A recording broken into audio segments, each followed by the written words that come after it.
Welcome back to Bosco Campus Vision. This is Rani, Assistant Professor PG Department of Commerce, Don Bosco College, Kottayam. The last class we learned how to prepare simple cost sheet with some adjustments like opening stock of raw material, closing stock of raw material, opening stock of work in progress, closing stock of work in progress, and opening stock of finished goods and closing stock of finished goods. Today we are going to discuss how to prepare a detailed cost sheet.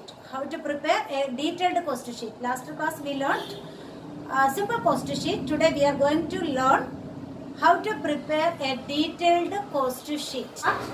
Detailed cost sheet for the period then number of units. For the period, suppose 3 months or 1 month, etc. period, then number of units. Okay. Now, detailed cost sheet in the introduction part. Then item of cost, that means particulars. Then total cost per unit. Total cost per unit cost. Okay. First item, direct material, direct labor, direct expenses. Total of these three direct is called the prime cost. Total of all direct material, direct labor and direct expenses, direct wages and direct expenses is called prime cost. Total of all direct cost is called prime cost. Okay. About detailed first part, how to calculate direct material consumed. First of all, opening stock of raw material, right? Opening stock of raw material and purchases of raw material during the period plus closing stock of raw material. First one, opening stock of raw material plus purchases of raw material during that period, then minus closing stock of raw material. The resultant figure is direct material consumed. Okay, then direct labor, item given in directly. Okay, then direct expenses. About three of these direct is called prime cost.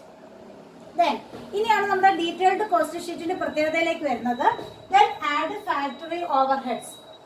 Last class, factory overheads in the amount direct specific some items correct items factory overhead administrative overhead selling and distribution overhead classify different heads detailed cost sheet. Okay. Items included in factory overhead. What are the items included in factory overheads? First one, fuel, power, lighting, heating, etc. used in the factory. Factory use fuel, power, lighting, then heating, then wages of foreman. Next item, wages of foreman. Next item, drawing office expenses. Next item, work office expenses. Next item, depreciation of plant and machinery. Then depreciation of factory building. Then factory rent, tax, insurance, etc. These are the items included in factory overheads. Items once more: fuel, power, water, lighting and heating, etc. used in the factory premises. Okay, factory use fuel, power, lighting, heating. Then wages of foreman, then drawing office expenses, works office expenses, depreciation of plant and machinery, depreciation of factory building, then factory rent, tax, insurance, etc. Factory overheads. This is total factory overheads. This factory overheads okay, prime cost factory overhead total add work cost factory overhead prime cost factory overheads total add total factory overhead adjust opening stock of work in progress, closing stock of work in progress adjust okay, scrap value of defective work. Scrap value of defective work factory expenses minus defective work minus factory overhead total അതിൽ നിന്ന് less scrap value of defective work, scrap value of defective work, add opening stock of work in progress less closing stock of work in progress. Add opening stock of work in progress less closing stock of work in progress. അപ്പം total factory overhead plus എന്താണ് opening stock of work in progress minus closing stock of work in progress minus എന്താണ് scrap value of defective work. Scrap value realized from defective work. Okay. അപ്പോൾ defective work നിന്ന് എന്തെങ്കിലും scrap value realize ചെയ്തിട്ടുണ്ടെങ്കിൽ അത് minus ചെയ്യാം. അതും കൂടി നമ്മൾ പ്രൈം കോസ്റ്റിനോടൊപ്പം ആഡ് ചെയ്യുമ്പോൾ ഇത്രയായിട്ട് നമ്മൾ പ്രൈം കോസ്റ്റിനോടൊപ്പം ആഡ് ചെയ്യുമ്പോൾ നമുക്ക് എന്ത് കിട്ടും? വർക്ക് കോസ്റ്റ് കിട്ടും. ഓക്കെ, അപ്പൊ വർക്ക് കോസ്റ്റ് കിട്ടി. ഇനി നമുക്ക് എന്താ ചെയ്യേണ്ടത്? ആഡ് അഡ്മിനിസ്ട്രേറ്റീവ് ഓവർഹെഡ്സ് ആണ്. അഡ്മിനിസ്ട്രേറ്റീവ് ഓവർഹെഡ്സ് സ്ഥലം കുറവായിട്ട് മിസ് കോമയായിട്ടാണ് ഐറ്റംസ് എഴുതിയിരിക്കുന്നത്. നോക്കാം. Add administrative overheads. What are the items included in administrative overheads?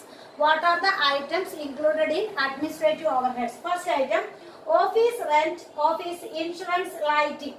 എന്തൊക്കെയാണ്? Office rent, insurance, lighting. Then office salary, telephone charges, law charges or legal charges, then audit fee, depreciation of office building and furniture, then director's remuneration, general manager's salary, printing and stationery, etc. What are the items included in it? ഒന്നുകൂടെ. Office rent, insurance, lighting. Office rent, office insurance, office lighting. Factory lighting ആണെങ്കിൽ factory ഓവർഹെഡിൽ പോകും. ഇത് office lighting ആണ്, അതുകൊണ്ട് തന്നെ എവിടെ വരും? Administrative ഓവർഹെഡിൽ വരും. Okay.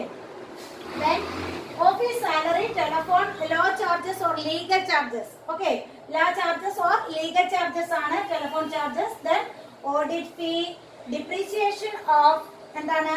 Office building and furniture. Depreciation of plant and machinery included in factory overheads. Depreciation of plant and machinery, that is plant and machinery is the part of production department. അതുകൊണ്ടാണ് ഫാക്ടറിയിലേക്ക് പോകുന്നത്. Okay. Then അടുത്തെന്ന് പറയുന്നത് എന്താണ്? Office equipment, furniture, building. അതിന്റെ depreciation ആണെങ്കിൽ അത് എവിടെ കാണിക്കുക? അഡ്മിനിസ്ട്രേറ്റീവ് ഓവർഹെഡിൽ കാണിക്കുക. Then directors remuneration, then general manager salary, then printing and stationery. അപ്പൊ ഇതെല്ലാം കൂടി സമ്മപ്പ് ചെയ്യാം. ഇതെല്ലാം കൂടി സമ്മപ്പ് ചെയ്ത്, അതായത് വർക്ക് കോസ്റ്റിനോടൊപ്പം അഡ്മിനിസ്ട്രേറ്റീവ് ഓവർഹെഡ് സമ്മപ്പ് ചെയ്ത് കഴിയുമ്പോൾ നമുക്ക് കിട്ടുന്ന ആൻസർ എന്ന് പറയുന്നത് എന്തായിരിക്കും? കിട്ടുന്ന ആൻസർ എന്ന് പറയുന്നത് കോസ്റ്റ് ഓഫ് പ്രൊഡക്ഷൻ ആയിരിക്കും. ആ കിട്ടുന്ന ആൻസർ എന്ന് പറഞ്ഞാൽ എന്തായിരിക്കും? കോസ്റ്റ് ഓഫ് പ്രൊഡക്ഷൻ ആയിരിക്കും. Okay. Work cost plus factory overhead, cost of production. The result is cost of production. Add opening stock of finished goods less closing stock of finished goods. Add opening stock of finished goods. Opening stock of finished goods cost of production ഓടൊപ്പം add ചെയ്യുക. Then less closing stock of finished goods minus ചെയ്യുക. കിട്ടുന്ന figure എന്ന് പറയുന്നത് cost of goods sold ആയിരിക്കും.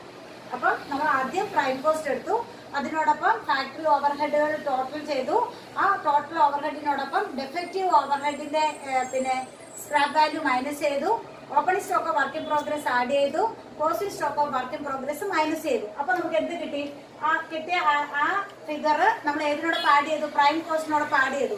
കിട്ടുമ്പോൾ cost of production കിട്ടി. അപ്പൊ പ്രൈം കോസ്റ്റിനോടൊപ്പം ഫാക്ടറി ഓവർഹെഡിന്റെ ആ ടോട്ടൽ ഫിഗർ ആഡ് ചെയ്തപ്പോൾ നമുക്ക് എന്ത് കിട്ടി? കോസ്റ്റ് ഓഫ് പ്രൊഡക്ഷൻ കിട്ടി. അതിനോടൊപ്പം opening stock of finished goods add ചെയ്തു. അതിൽ നിന്ന് closing stock of finished goods എന്ത് ചെയ്തു? മൈനസ് ചെയ്തു. ഓക്കെ. അപ്പൊ മൈനസ് ചെയ്തപ്പോൾ കിട്ടിയ ആൻസർ എന്ന് പറയുന്നത് കോസ്റ്റ് ഓഫ് ഗുഡ്സ് സോൾഡ് ആണ്. ഇനി അടുത്ത മെയിൻ ഹെഡ് ആണ് add selling and distribution overhead. What are the items included in this overhead? ഏതൊക്കെയാണ്?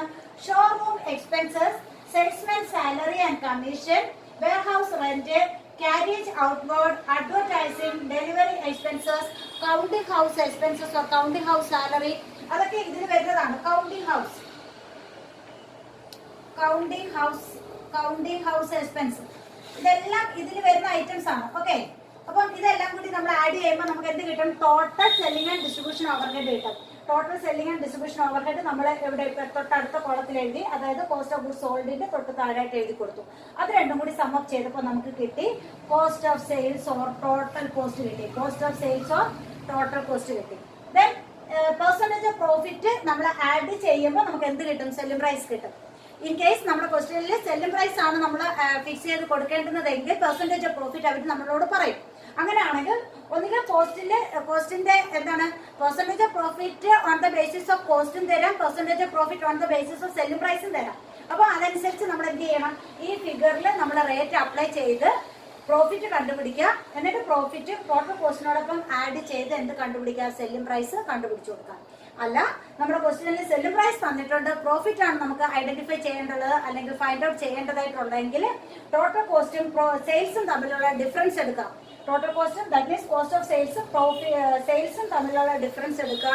ആ ഡിഫറൻസ് എന്ന് പറയുന്നത് എന്തായിരിക്കാം, ഒന്നുകിൽ പ്രോഫിറ്റ് ആയിരിക്കാം അല്ലെങ്കിൽ ലോസ് ആയിരിക്കാം. ഇതാണ് നമ്മളുടെ ഡീറ്റെയിൽഡ് കോസ്റ്റ് ഷീറ്റ്. 3 പാർട്ടായിട്ടാണ് മിസ് ഇത് പറഞ്ഞേക്കുന്നത്. നിങ്ങൾക്ക് ക്ലിയർ ആയിട്ടുണ്ടാവുമെന്ന് മിസ് വിശ്വസിക്കുന്നു. ആദ്യം തന്നെ നിങ്ങൾ നോട്ട്ബുക്കിൽ ഡീറ്റെയിൽഡ് കോസ്റ്റ് ഷീറ്റ് എഴുതിയെടുക്കാം. ഈ ബോർഡിലുള്ളത് നമ്മൾ എഴുതിയെടുക്കാം.